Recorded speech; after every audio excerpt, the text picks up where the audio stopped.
To most Catholics, Pope Francis is seen as a symbol of holiness and compassion, one of the most revered figures in the Church. Therefore, the idea that he would enter heaven after his death seems obvious, unquestionable. But recently, we received a letter from a devout man, a letter that shook our entire editorial team. In it, he claimed that God himself had refuted that widely held belief. Even more shockingly, he wrote that not a single pope has ever entered heaven. All of them, including Pope Francis, are in hell. I know, it sounds unbelievable. At first, I too thought it was madness, even blasphemy. But then I read his entire story, and I was stunned. Everything I had once believed seemed to be profoundly challenged.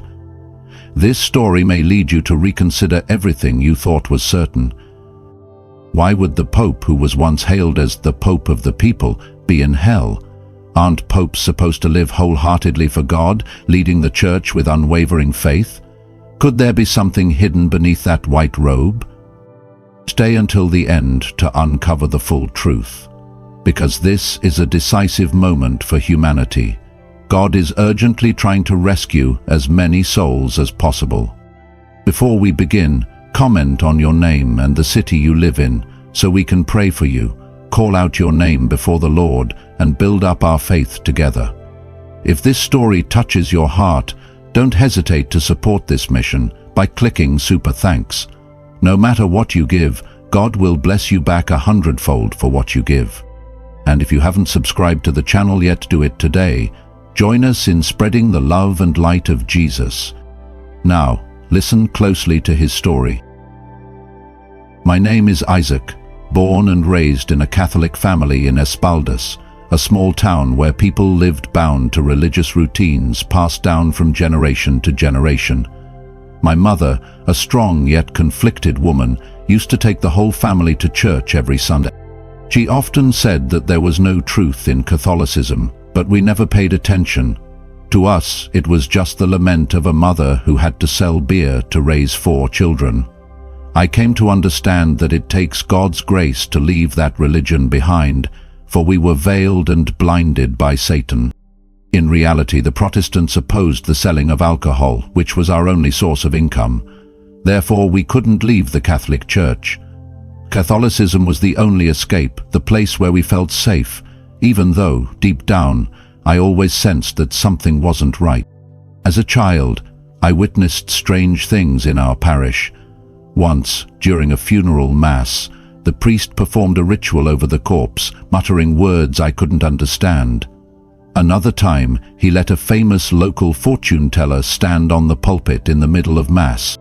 People whispered that this man was involved in witchcraft, yet the priest still let him speak. Once, our local missionary priest brought food to the cemetery, saying that the dead needed to eat just like the living. I stood there, a child, wondering if this was truly the way of God.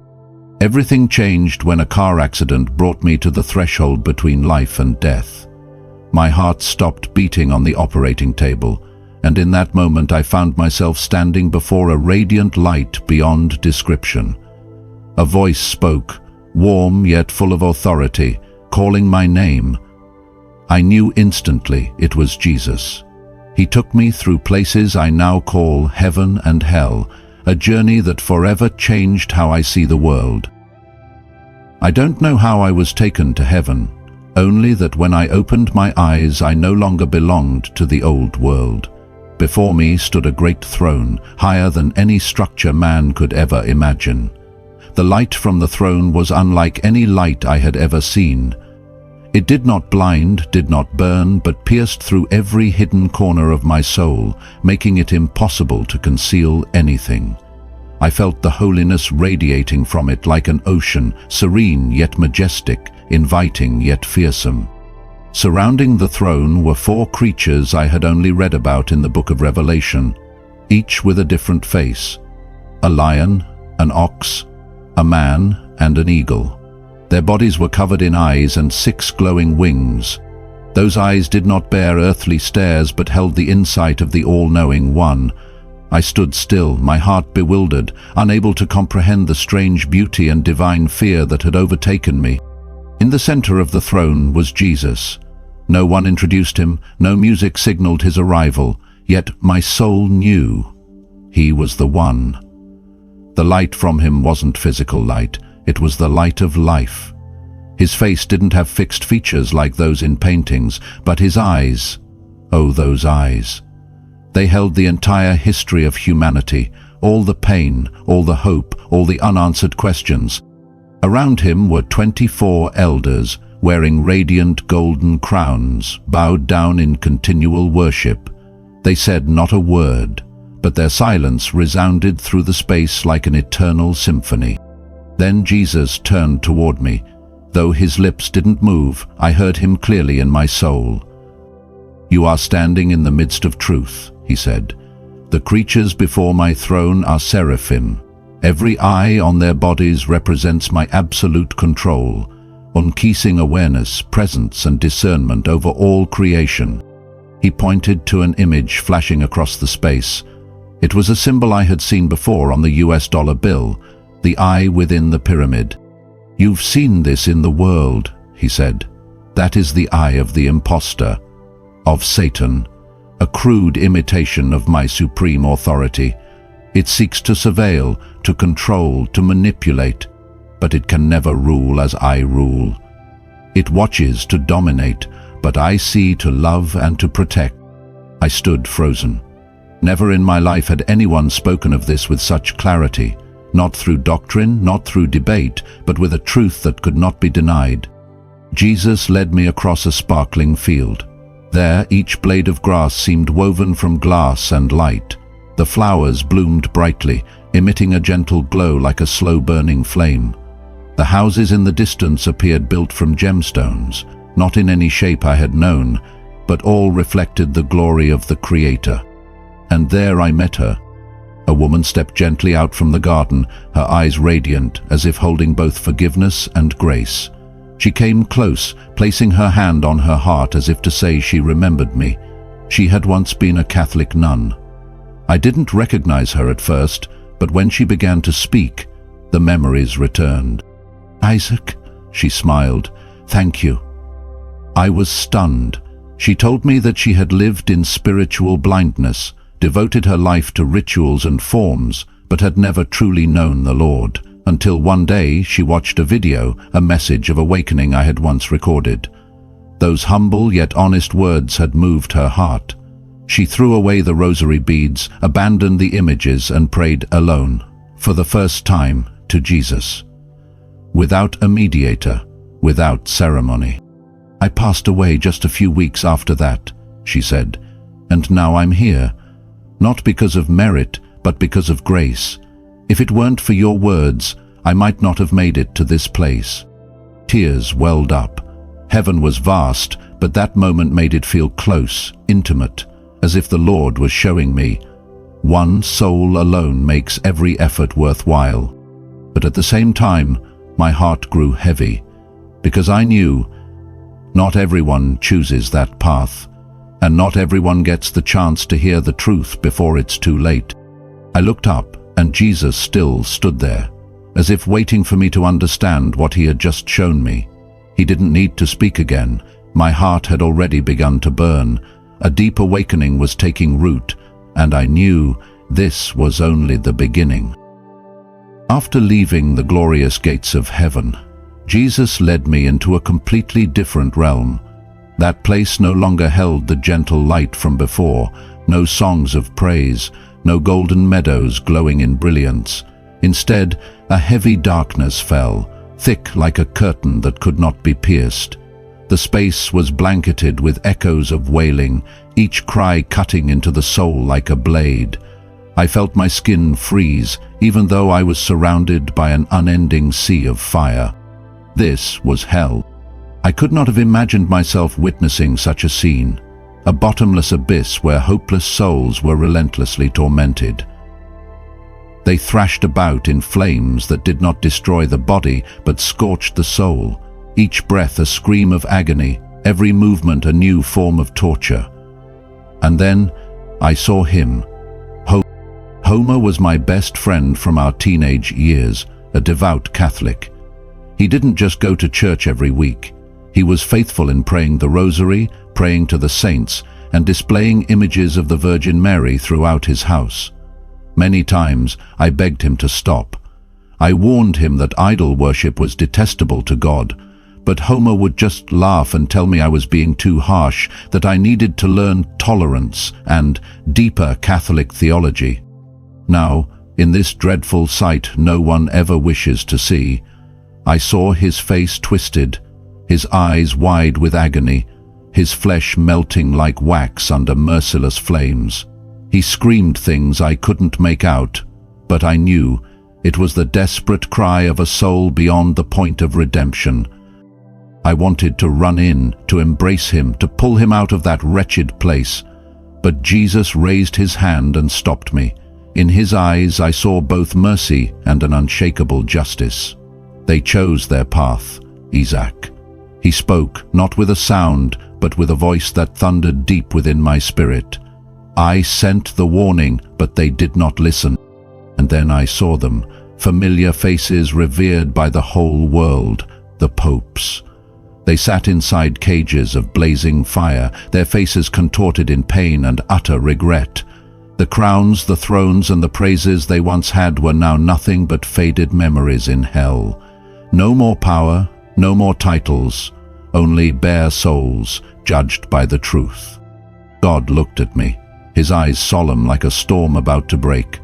No Catholic Pope is in heaven, he said, for they have led my people astray. They built their religion on the foundation of human tradition, not on my word. They taught people to pray to saints, to worship stone statues, to believe in purgatory, doctrines that never came from me, but from the enemy of life. I could say nothing. My heart felt as though it shattered, not out of anger, but from a pain too deep for words, a sorrow born from truth, from knowing that so many are still deceived. I thought of my mother, of loved ones who still believed that simply being Catholic would save them. I thought of the small parishes where the faithful kneel before statues, believing they are doing what pleases God. But in the light of heaven and the fierce fire of hell, I came to see. Truth cannot be negotiated. Truth does not lie in tradition or ritual, but in the one who declared, "I am the way, the truth, and the life." In the midst of my near-death journey, as images of shimmering heaven and the burning fires of hell still scorched my mind, I felt an icy coldness enveloping me as Jesus led me into a new vision. Gone were the radiant thrones and the screams from the abyss. A terrifying silence fell upon the scene, as though the angels bowed their heads and heaven itself held its breath before a horrifying truth was about to be revealed. I stood beside him, my heart pounding, my soul trembling with an unspeakable foreboding. I wanted to ask about those leading the spiritual world, but his eyes, burning like a sacred flame, held me back. I knew that what was about to be shown would shake every belief I had ever held. The Lord raised his hand, and the vision unfolded. The Vatican appeared, but it was no longer the majestic holy site with its golden dome and lines of pilgrims. It was a dark fortress, wrapped in a ghostly mist like the breath of an unseen beast. The statues of the saints stood motionless, their eyes hollow, shrouded in darkness. St. Peter's Square trembled, as if the earth itself groaned under the weight of a curse. Invisible chains clenched every stone, as though the entire city, state, had been stripped of grace and imprisoned in betrayal. At the center I saw Pope Francis, no longer clad in his pure white vestments or surrounded by the halo the world had praised. He stood alone in the shadows, his face vacant, lips tightly sealed as if bound by a force beyond control. Around him, invisible entities, black as ink, slithered and hissed, terrifying whispers from the abyss. Each sound pierced my soul like a dagger, making me want to scream, but my throat closed up. I realized these beings were not angels, but the servants of Satan directing his every movement. I looked to Jesus, his gaze filled with both sorrow and righteous fury, like a holy fire that would not tolerate deceit. He spoke, his voice deep and resonant, like thunder tearing through the fabric of space. Isaac, Francis is a tool of Satan, masterfully disguised to lead the people into the gates of hell. He is no shepherd. He is the executor of the final plan of darkness. His words weighed upon me like a crushing truth, squeezing my heart as if it were being strangled by a terrifying revelation. In the vision I saw Francis standing before an altar, holding an ancient book, not the Bible. He turned its pages and I realized he was attempting to alter the Lord's Prayer, the sacred prayer Jesus himself had taught. The words were changed, each sentence distorted, as if he sought to erase its holy meaning. The dark entities around him giggled, pleased by the blasphemy. I trembled, realizing this act was not of man, but a direct command from Satan, meant to dim the light of God's word and lead the people into false worship. The vision shifted, and I saw Francis in a closed room, surrounded by priests and a crowd. He raised his hand to bless same-sex couples, his face adorned with a gentle smile, but his eyes were empty, as though manipulated by invisible strings. The crowd applauded, praising him as a symbol of tolerance, but I saw dark entities screaming in sick joy. This act, I realized, was a direct insult to the sacred covenant between man and woman, established by God from the beginning of creation. It was not mercy, but the glorification of sin, orchestrated by Satan to destroy the foundation of holiness. I saw him move through the halls of the Vatican, but not by his own will. Dark cords, binding his hands and feet, dragged him by commands from the abyss. Every statement, every decision, from altering the Lord's Prayer to blessing sin, was the result of whispers from Satan. He did not merely continue Catholic idolatry with statues, rosaries, and prayers for the dead, but took it further, blurring the lines between light and darkness, causing the people to no longer discern the truth. His gentle words, his humble gestures on television, now appeared clearly as a veil hiding a performance of hell. The vision became blurry, and I saw another figure, hazy but full of authority, step into the center of the Vatican. The space trembled, as if a fortress of darkness awaited his arrival. He was not clearly defined, but the terrifying power radiating from him sent chills down my spine. The entities surrounding Francis screamed in joy, and I knew this was the Antichrist, the one for whom he had prepared the way. Francis, in the vision, bowed before him as if completing his role, opening the gate for this one to enter and rule the world with false peace. I wanted to turn away, but the eyes of God held me still. He did not speak much, but the truth pressed upon me like a boulder. Francis, once beloved by the world, was a wolf in sheep's clothing. The act of changing the Lord's Prayer and blessing same-sex couples was not a mistake, but deliberate steps, directed by Satan to lead the people into destruction. He knew exactly what he was doing. Every word, every decision was a knife slicing into the souls of those who had placed their trust in him.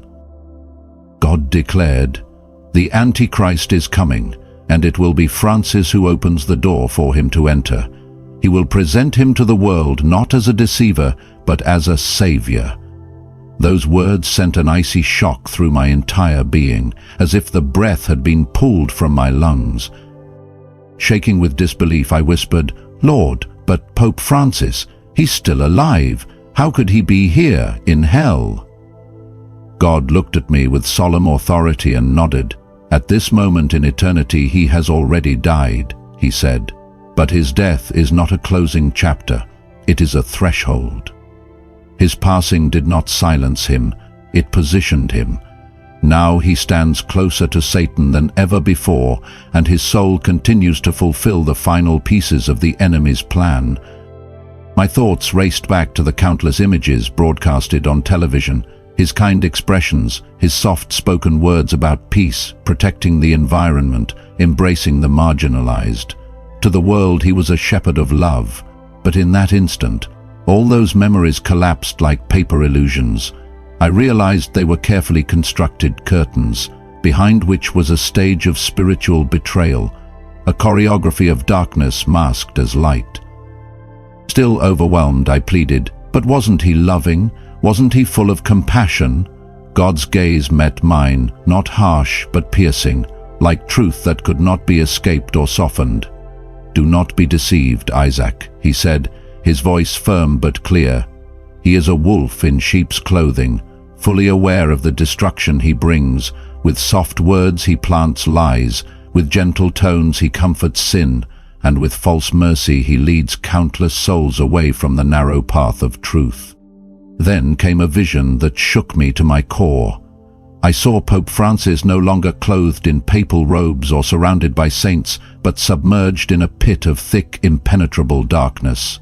All around him swirled ghastly entities, twisted, demonic figures, who had once empowered him, now turned against him with grotesque laughter and torment. He was no longer a leader but a captive servant of darkness, still working invisibly to lead souls astray. His death had not stopped his influence. It had elevated it into the spiritual realm, where he functioned as a gate for the multitudes to follow into destruction. The vision faded, but its grip on my heart remained like iron. I could still see the spiritual shadows that cloaked the Vatican. I could feel the presence of manipulation, deception, and spiritual compromise that clung to its walls. I could see Francis, revered by millions, transformed into a vessel of the enemy, playing his part in ushering in the Antichrist. And the silence that followed was so heavy, I thought the very heavens had paused in grief. I turned toward the Lord, unable to speak. My soul trembled, my chest tight with sorrow and dread. His eyes, though filled with sadness, held unshakable justice. He looked into the depth of my spirit and delivered the final sentence, one that thundered with divine finality. Woe to those who put their trust in him. And then the Lord led me deeper into the realm of suffering. As the shadows thickened and the air grew heavier with sorrow, I sensed we were approaching someone whose presence carried a profound weight. As I stepped closer, a familiar face emerged from the gloom. It was him, Pope John Paul. He was weeping, not with a loud voice, but with a deep, broken anguish that echoed through the very fabric of this place. The tears of a pope streamed endlessly, yet his torment was more than physical. His soul was weighed down by a burden far greater than fire or chains, guilt, failure, and eternal regret. The Lord stood beside me, silent but watchful. We both looked upon the unfolding scene. Around the Pope, countless souls began to gather. They weren't angry, they weren't violent, but the pain in their eyes pierced deeper than any shout could. These were the souls of children, now marked by the trauma of abuse they endured under the silence and negligence of the very church meant to shield them. Their faces were pale, marked with wounds not seen on skin, but carved into the spirit. They did not scream, they did not accuse me with words. Instead, their silence screamed louder than any cry. One by one, they approached John Paul, surrounding him in a slow, solemn procession. Their eyes, so full of sorrow, so full of why, locked onto his. The weight of their gazes alone seemed to crush him further. The Pope, overwhelmed, sank to his knees. He trembled, not from fear, but from the unbearable pressure of accountability. His shoulders shook as he cried out, but his voice was swallowed by the void. Every sob that escaped his lips was like a reflection of the cries these souls had once made in the dark, unheard, dismissed, hidden. Jesus stepped forward then, his expression sorrowful yet firm. He spoke, not with anger but with the authority of eternal truth. "This man," he said gently, "was once hailed as a messenger of God to the nations. Hundreds of millions admired him. They sought comfort, guidance, and refuge within the walls of the church he led. But he failed," Jesus continued, his voice now carrying the gravity of judgment. "He failed to defend the ones most in need of protection. When darkness crept into the sanctuary, when innocence was shattered, he chose silence. He chose image over justice. He chose the institution over the individual. And those choices now demand a price." The Pope's face contorted, not from the fire, but from the torment of conscience.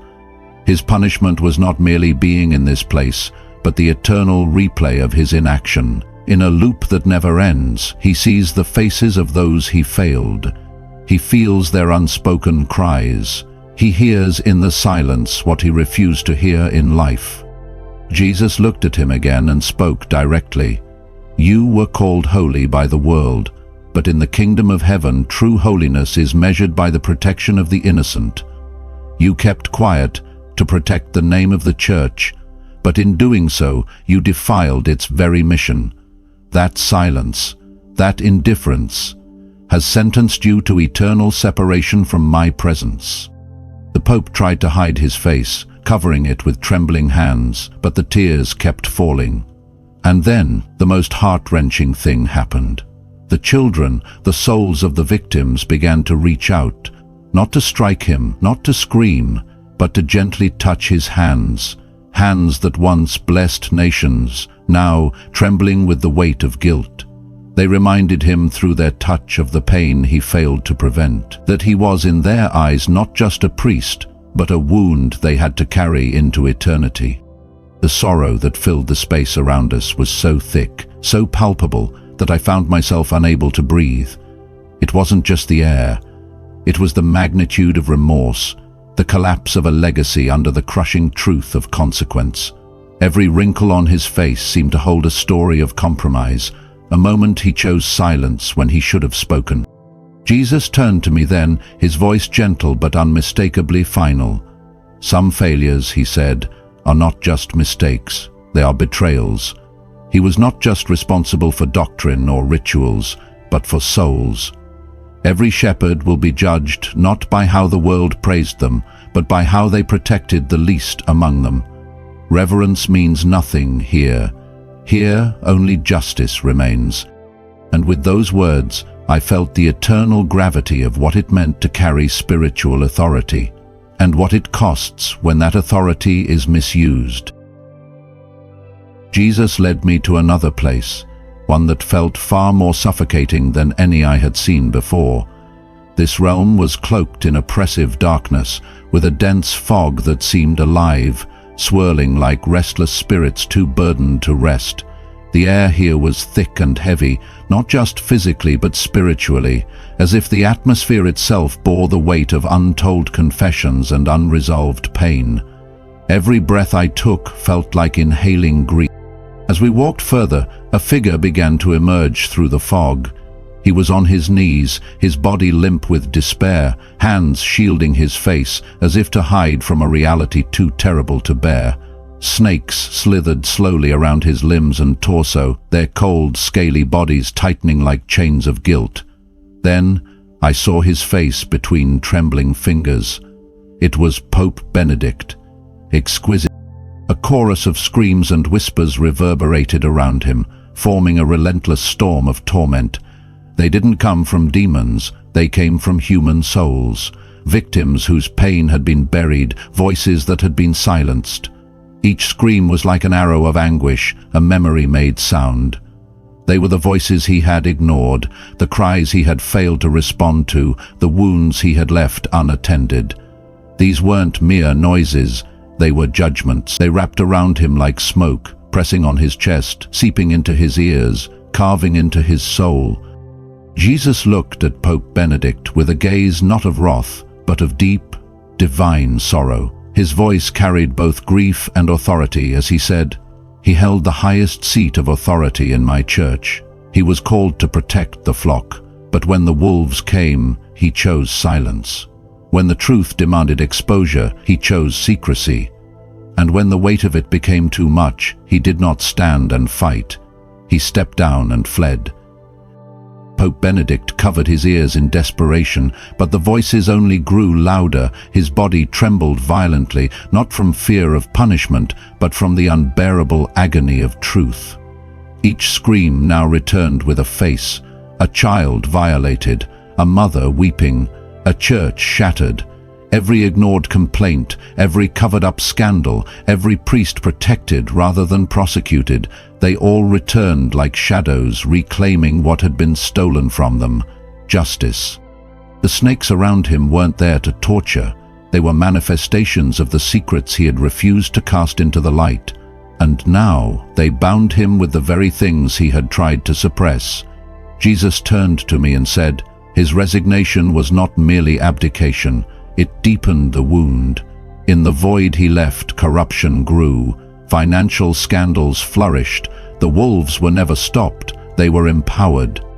I understood then, if Pope John Paul II bore the sorrow of silence, Pope Benedict bore the consequence of retreat.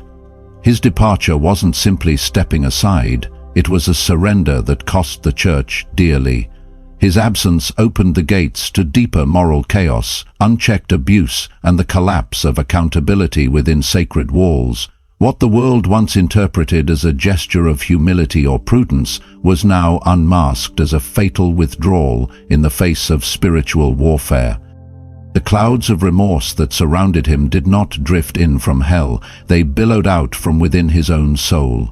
Every suppressed memory, every ignored victim, every opportunity for justice lost, all had ignited into dark smoke.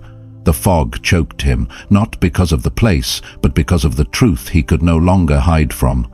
He was not cold, but he shook because he knew there was no longer any illusion, no more robes to shield him, no more titles to protect him.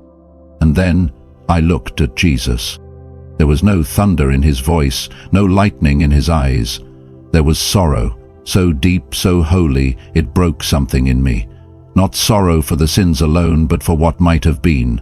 For a man who once had the platform to transform a wounded church, to shine light into darkness, to restore trust and heal the broken, but instead choose comfort over confrontation, silence over sacrifice. It was sorrow for a soul who could have glorified God, but chose instead to preserve an institution at the cost of the innocent. And now, surrounded by the echoing cries of those whose suffering he failed to acknowledge, Pope Benedict wept. Not because he had been caught, but because he finally saw what his silence had cost. In the peaceful moment amidst the fields of heavenly light, as I was walking beside Jesus, he gently took my hand. He didn't speak right away, but his eyes carried something both solemn and deeply emotional. Then he spoke. "Isaac, there is something from the past I want you to see." As those words left his lips, the scene around me began to shift, like a living painting being rolled up and revealed in another place. I found myself standing in the middle of a radiant heavenly plaza, where the sound wasn't music as we know it, but the resonance of souls in praise, rising like waves of the sea. Before me was a grand celebration, not a religious ceremony as I had known it, but a sacred festival, where souls in pure white robes stood with faces glowing like the morning sun. They weren't just singing. They sang with hearts full of unspeakable gratitude. At the center of this celebration stood a man, surrounded by others like a hero returning from battle. I looked closer, and I recognized him. It was Martin Luther. Jesus looked at me, his eyes filled with pride. "This is Luther, my faithful servant," he said, each word etching itself into my soul. When he passed away, heaven celebrated his arrival. He was a burning lamp in an age of darkness, when truth was suffocated by false doctrine and hollow religious rituals. Luther dared to stand when the world cowered, pointing out things others feared to say, that idol worship, praying to saints, and belief in purgatory were chains not from me. I saw Martin Luther conversing with souls who had once been tortured, imprisoned, or burned alive by the Catholic Church for daring to hold the Bible and read it in their own tongue. They embraced him in tears, not of sorrow, but of deliverance. He made a way for them, Jesus said, his voice echoing through every realm of heaven. From the seed he planted, new streams flowed, Baptist, Methodist, Pentecostal. They are all branches from the same tree, carrying my word to every corner of the earth. Jesus paused for a moment, as if giving me time to absorb it all. Then he continued, his voice gentler now, filled with concern. "But Isaac, too many are still lost. They are trapped in the very things Luther gave his life to break. They return to rituals, to stone idols, to lifeless ceremonies. They think I only dwell on marble altars, forgetting that I wait for them in their hearts, not needing candles or bells, but only repentance and a longing soul.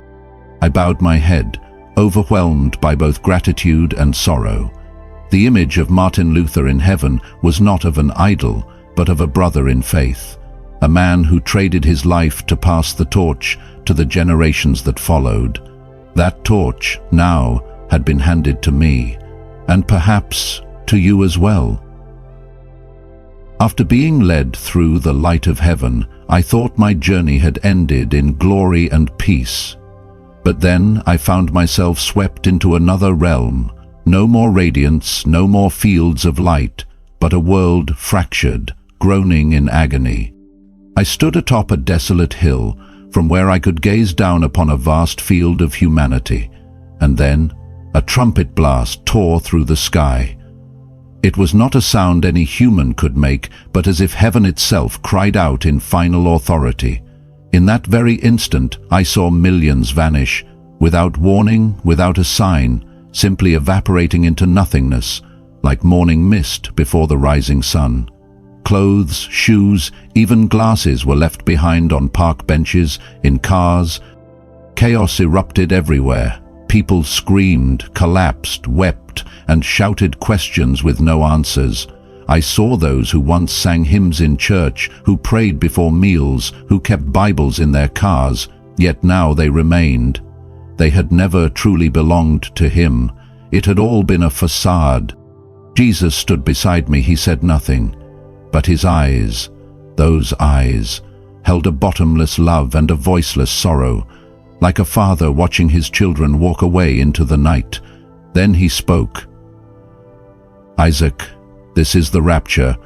I have called home those who are mine, but the majority have been left behind, for their hearts never truly chose me. They chose the world, and the world will devour them." The sky shifted. I saw a man emerge, not from darkness, but from dazzling artificial light.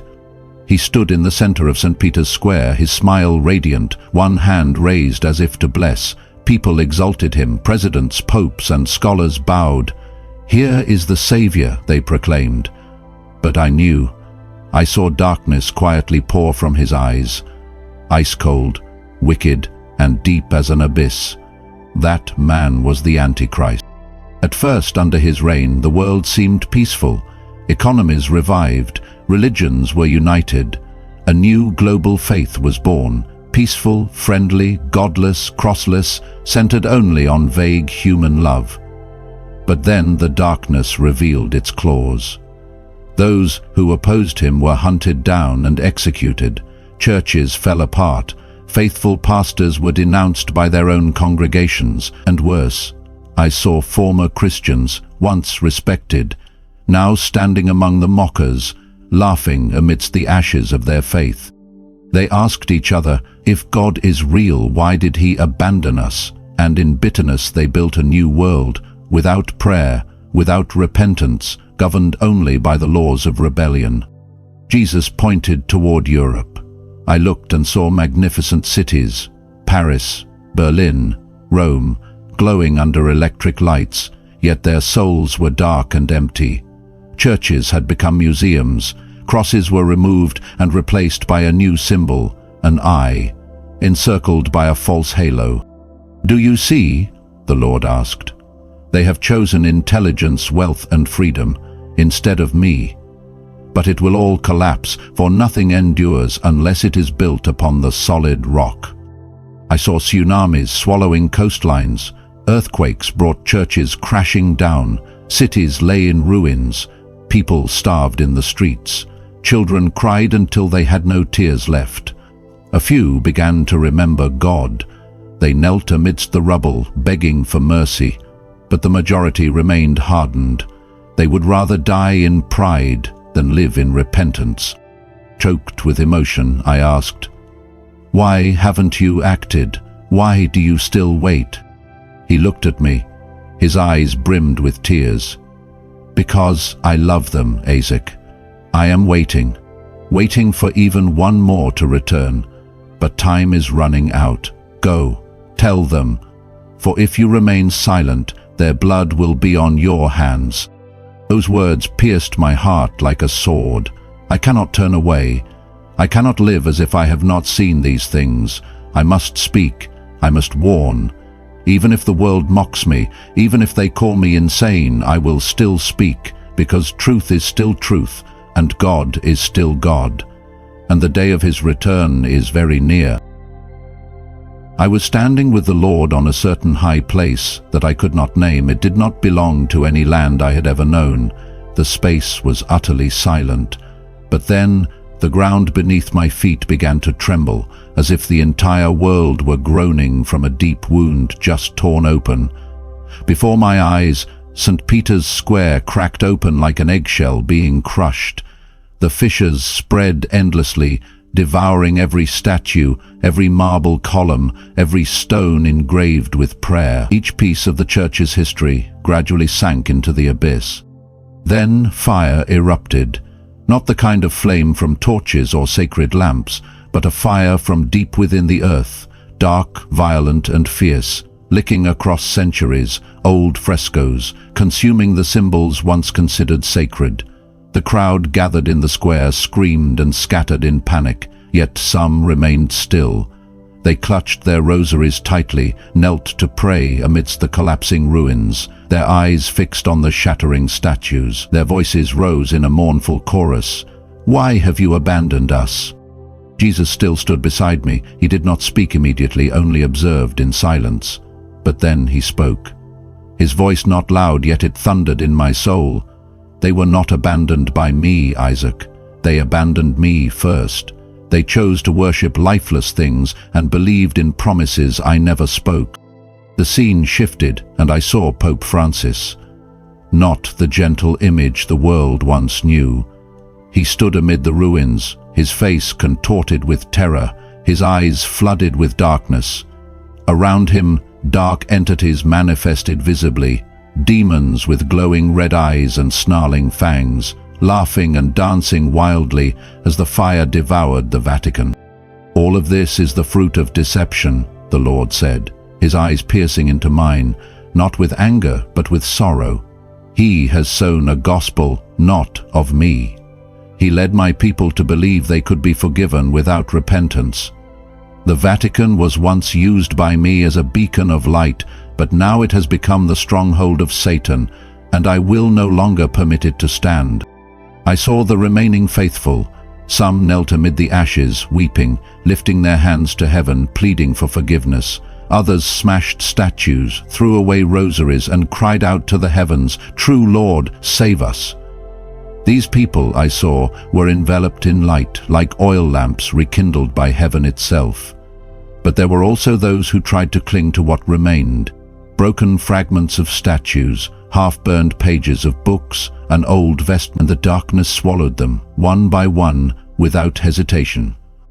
I turned to the Lord, my heart about to burst within my chest. "Lord, when will this happen?" I asked, my voice trembling. But he did not respond immediately. He only looked at me, his gaze both gentle like a cool stream and stern like a double-edged sword. Then he said, "My time is not your time, Isaac, but this collapse is a warning. My people must cast away idols and return to the truth before it is too late." He paused for a moment, then added, "This time," his voice was like a command, "you must tell them. You are the witness. Do not stay silent any longer, for time is closing." The vision faded, but it did not blur. The image of the fractured Vatican, the flames rising from the earth, and the cries still echoed in my ears like a prophetic song with no final verse. After the vision of the Vatican's collapse, I felt utterly drained, as if the sorrow and judgment I had just seen had been carved into my bones. My legs trembled, my heart ached, but in that moment of heaviness, Jesus placed his hand gently on my shoulder. It wasn't just comfort, it was life. A warm surge of strength flowed through me, as if my spirit were being renewed from heaven itself. He looked at me with deep, knowing eyes and said, "Even though darkness covers the Vatican, I still have a plan for my people. Look, I will show you the one I have chosen." The space around me shifted again, no longer a scene of ruin but of radiant peace. I found myself standing in a wide, open field that seemed untouched by time. The grass was a living green, swaying gently in a breeze that smelled of early spring. Sunlight didn't shine from the sun but poured from above like golden rain, soft yet full of power. In the middle of this divine clearing stood a man. He was not adorned in papal robes, no rings or ornaments of religious hierarchy. He wore only a simple white garment, pure, unstained, flowing just past his knees. His hair was dark and slightly tousled by the wind. His face held no pride, no air of superiority, just quiet strength. There was kindness in his eyes, but also a fierce clarity, as if the light of God himself had been lit within him. His gaze alone could cut through lies. I watched as he knelt on the grass, his hands lifted to the sky, his lips moved with deep reverence. And though I couldn't hear every word, one phrase echoed clearly in the spirit. "Lord, guide me, so I may lead your people back to the truth." Jesus stood beside me. His voice was not booming but steady, rich with hope and fire. "This is the one I have chosen to succeed Francis. He does not come from the halls of the Vatican, nor is he bound by the rituals or deceptions of Catholicism. He is not shaped by man's traditions but by my spirit. He is a humble servant, refined in silence, prepared in secret, and anointed by my own hand. Through him I will restore what has been corrupted." Then Jesus said something that stirred me deeply. He will not sit upon a throne of pride. He will not wear crowns of gold or speak from marble pulpits. He will walk among the people, feet in the dust, eyes lifted to heaven. He will lead them not through statues nor prayers to the dead, but through my word alone. He will speak of me, live like me, and point only to me. As Jesus spoke, the vision expanded. I saw the man in a small village, surrounded by the poor, the forgotten, the humble. They weren't dressed in their Sunday best. They came in worn clothes and tired eyes, and yet, as he preached the name of Jesus with clarity and passion, something changed. A woman tossed aside her rosary. A young man crushed a statue of Mary beneath his foot. An elderly man fell to his knees, weeping, hands raised to the sky, not in fear, but in freedom. Light poured from above, directly onto their faces, and I heard the Lord whisper, "This is what I desire, a people who come to me, not through ceremony, not through stone, but heart to heart." But the vision shifted again. I saw darkness rise from the ruins of the Vatican, like smoke, but alive. These were not just shadows, they were demons, the same ones I had seen circling Francis. They screamed in fury, shrieking as if their grip on power was slipping through their claws. They spread lies about the man, they stirred mobs. They entered churches to turn pastors against him. Even some who called themselves Christians began to curse him. Jesus looked at me with solemn eyes. His path will not be easy. Satan knows he is a threat to its plans. But I will be with him. My fire will go before him, and my angels will encamp around him, and those who listen to his words, those who receive the truth, will find the way back to me. I turned and asked with a trembling voice, "Lord, who is he? When will he appear?" Jesus smiled, but his eyes held mystery. "His name does not matter, Isaac. He is one of my servants, prepared for this moment, hidden yet chosen. When the appointed hour comes, he will rise, and then the world will see the contrast, the blinding difference between the counterfeit light of the Vatican and the pure flame of my truth." Then he looked at me with piercing intent. "You must prepare the people, warn them, soften their hearts, open their ears. The man I have shown you is not coming to start a religion. He is coming to call mine back to me." The vision ended, but something remained, a fire, holy, burning, alive, had been lit in my spirit. Though I never learnt his name, I saw enough to know, this man is real, he is coming, and when he does, the world will no longer be able to pretend, because even as the Vatican falls, God has already chosen a shepherd after his own heart, and he is coming not with ritual, but with truth, not with crowns, but with Christ. After the light from the new Pope faded away, I felt a weight pressing down on my chest, as though what I had witnessed was not enough to prepare me for what came next.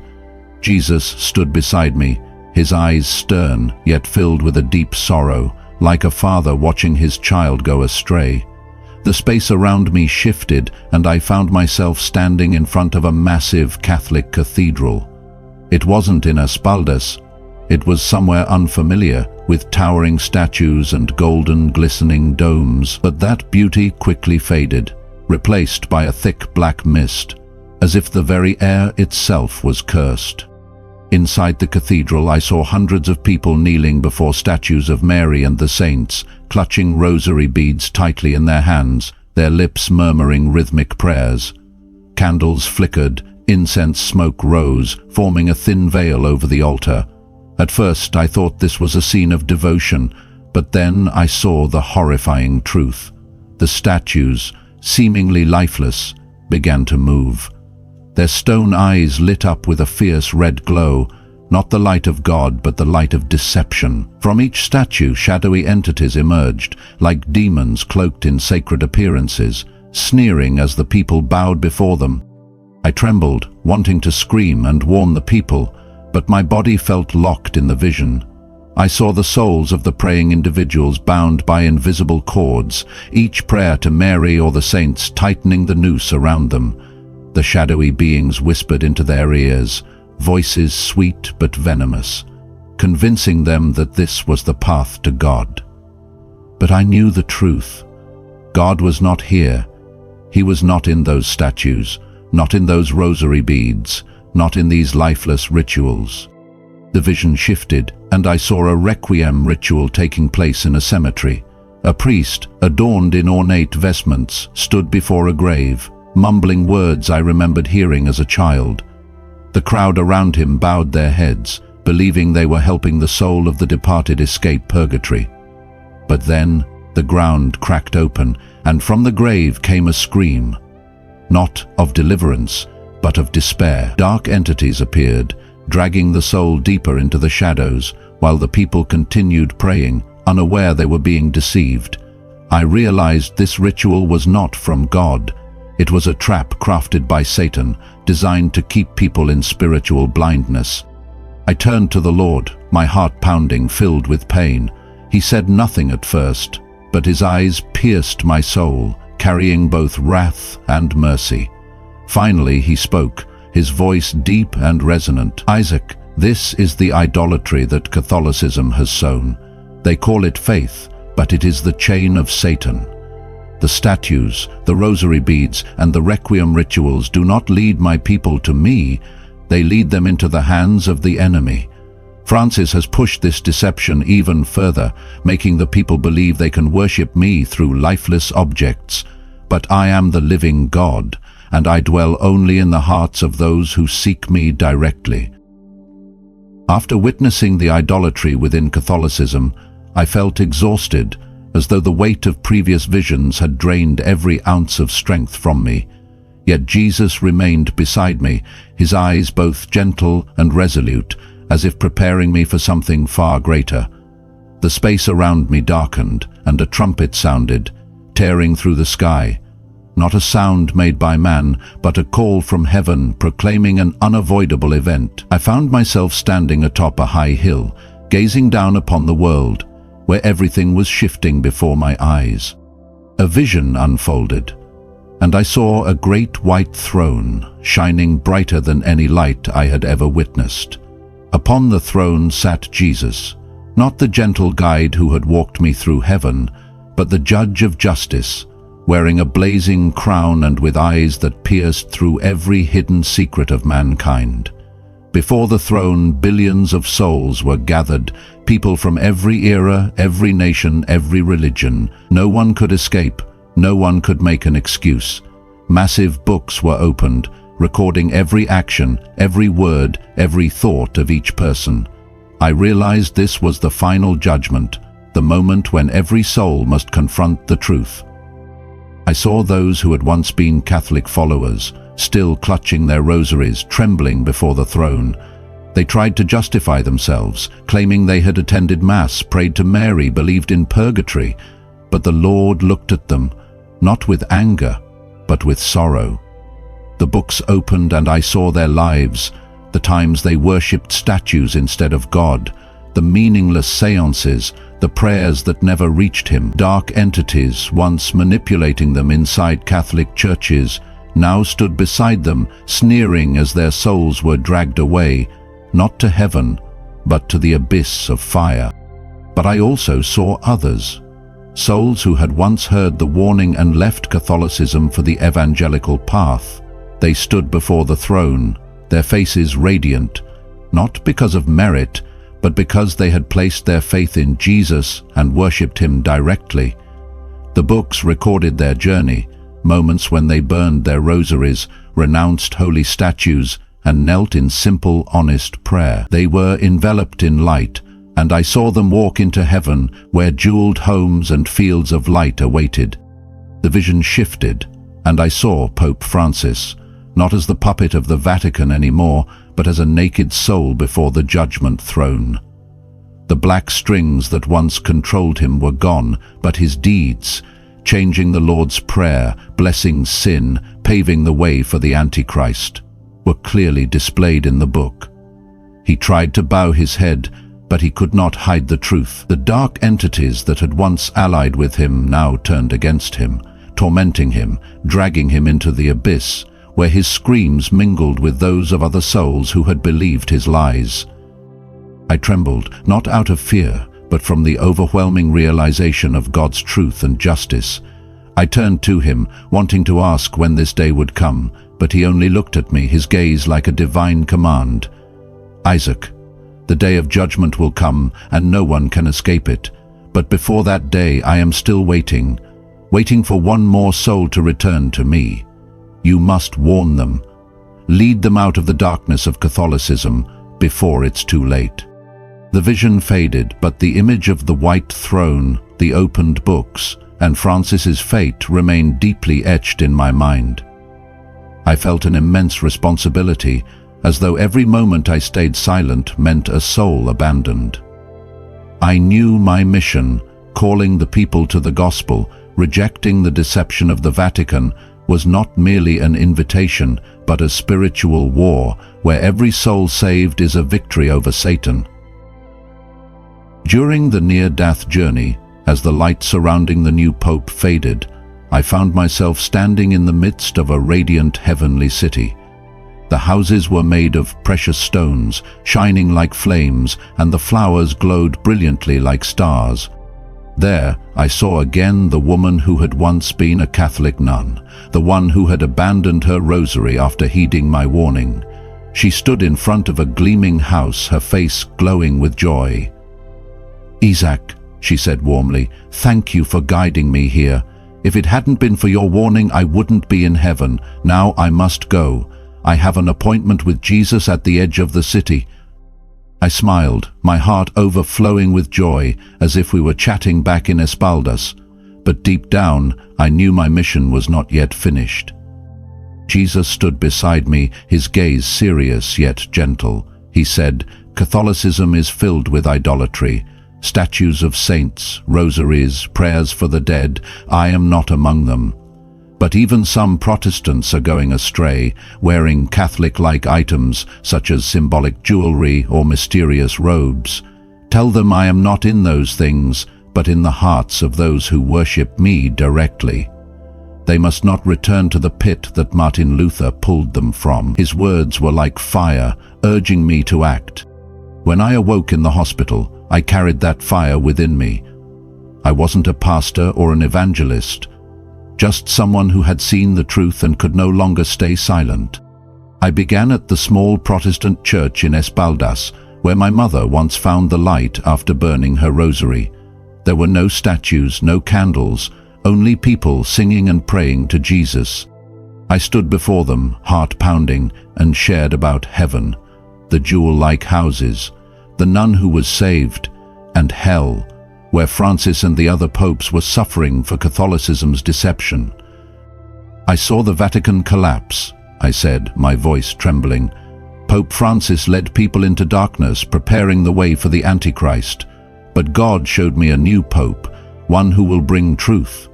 Protestantism is the way to God, not through priests or saintly statues, but directly through him. The crowd fell silent. Some nodded, others stared at me with doubt.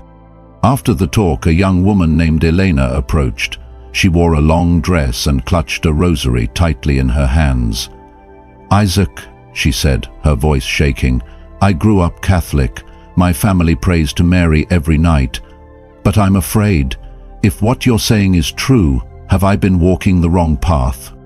I remembered the nun in heaven and took her hand. "Elena, I was once like you, believing Catholicism was everything. But God showed me that he wants us to worship him, not statues or saints. Come to a Protestant church, just once, and feel the difference."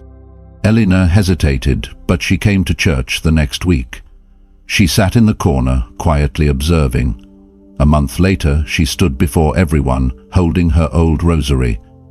"I used to think this was how I reached God," she said firmly. "But now I know he is here, in the prayer, in my heart." She threw the rosary into the fire, and the crowd clapped, their eyes bright with hope. Looking at Elena, I felt like I was seeing my own mother, the day she left Catholicism behind. But it wasn't always easy. I went to a nearby town, where Catholicism ran deep in every household.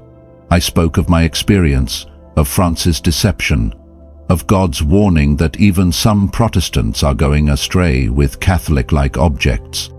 A group of young men mocked me, throwing bottle caps and shouting, "You dare to speak ill of the Holy Father." A middle-aged man, Mr. Matteo, even blocked my way. "You know nothing about faith," he growled. "Catholicism has nourished us through generations." I didn't argue. I just looked at him, remembering the Lord's words about those trapped in darkness. "Mr. Matteo," I said, "I'm not here to argue, I just want you to think. If God wants us to worship him directly, why do we need statues or priests?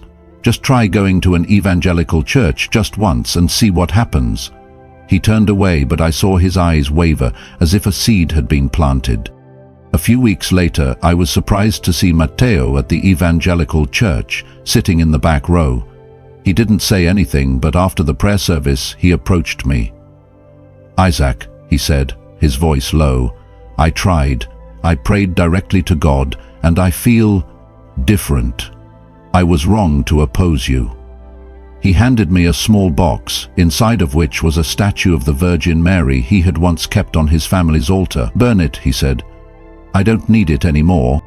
Each soul, like Elena and Matteo, is a victory, but I know the battle is far from over.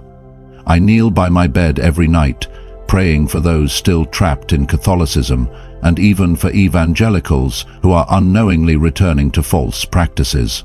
The image of the nun in heaven, standing among the jeweled houses, reminds me that every person I lead to evangelical faith is a soul saved. I am no one special, just someone who has seen the light and wants to share it, before the darkness of the Vatican, of Francis, and of the Antichrist swallows everything whole.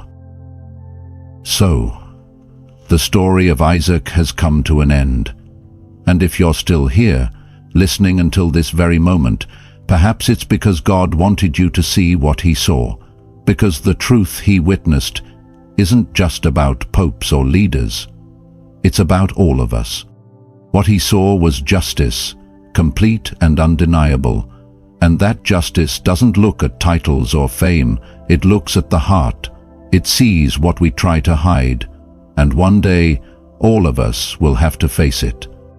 This story wasn't told to scare you. It was told to awaken you, to remind us that the way we live, the way we lead, and the way we respond to the pain of others, it all matters. Every silence, every choice, every time we turn away, He sees it all. If this story has touched your heart, don't hesitate to support this mission by clicking Super Thanks.